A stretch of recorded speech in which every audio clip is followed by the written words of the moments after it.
তো আমি পারভেজ ভাইয়ের সাথে আমার বয়সে সিনিয়র, ইউনিভার্সিটিতে সিনিয়র, সেই হিসাবেই আমি তার সাথে সারা জীবন চলেছি এবং সেই শ্রদ্ধার সাথেই আমি থাকি।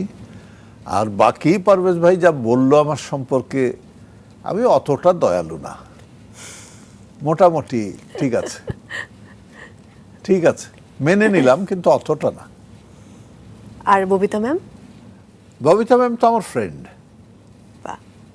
আমি ওনার সাথে ছবি কম করেছি তেমন না, হয়তো 30-35টা ছবি করেছি। আমি ছবি করেছি শাবানার সাথে বেশি। ববিতা ওয়াজ কোয়াইট ফ্রেন্ডলি, এখনও আমার সাথে কথা হয়, মাঝে মধ্যে হাই হ্যালো করি। She is a nice lady, good actress, অদ্ভুত অভিনয় করে। ববিতার সারা জীবনের একটি সাধনা ছিল তার ছেলেকে সে মানুষ করবে, উচ্চশিক্ষায় শিক্ষিত করবে, এবং সেটাতে উনি সাকসেসফুল হয়েছেন প্রচণ্ডভাবে।